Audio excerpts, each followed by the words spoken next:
reading from the book of the prophet Sirach. Wrath and anger are hateful things, yet the sinner hugs them tight. The vengeful will suffer the Lord's vengeance, for he remembers their sins in detail. Forgive your neighbor's injustice. Then, when you pray, your own sins will be forgiven. Could anyone nourish anger against another and expect healing from the Lord?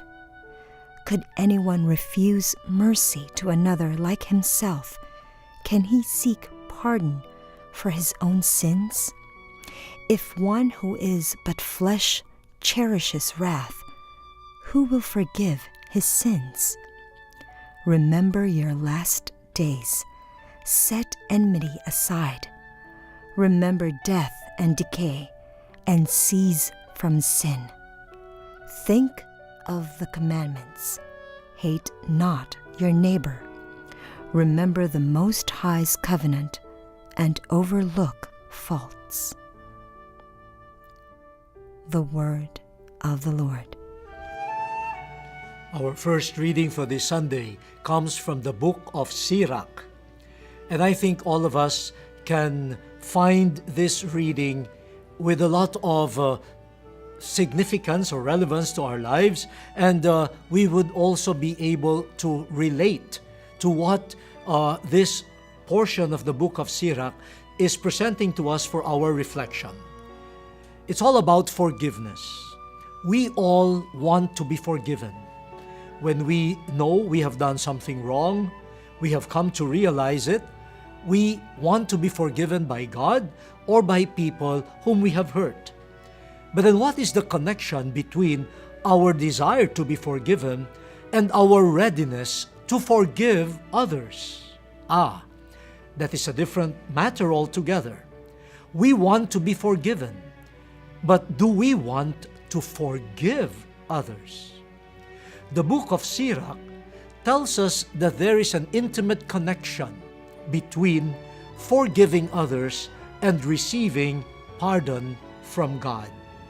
In fact, the connection is so close that Sirach intimates that one condition for us to receive God's forgiveness is our act of forgiving others too. In fact, a painful question is brought to our attention. How can you approach God?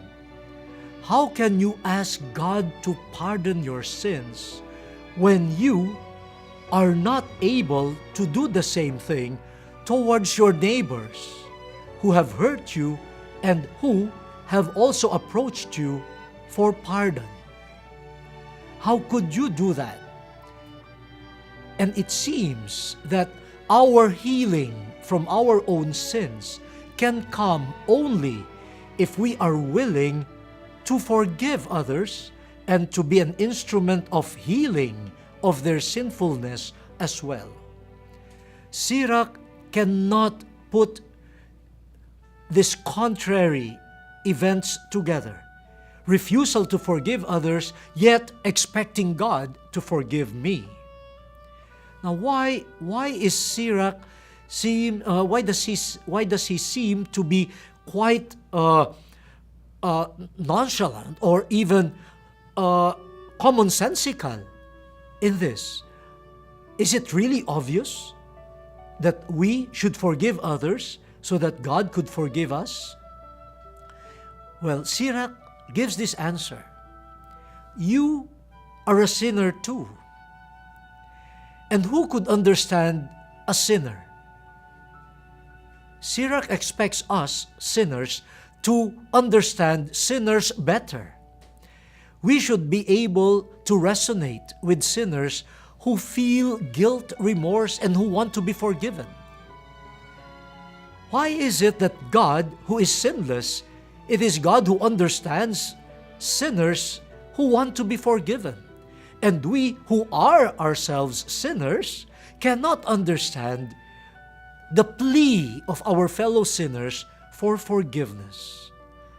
So Sirach is telling us, you know, as a sinner, what the other sinners need.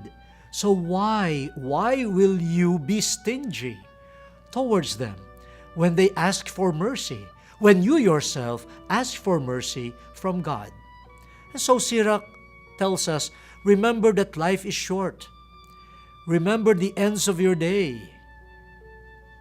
Would you want to spend the rest of your lives, no matter how short or long it is, harboring any grudge?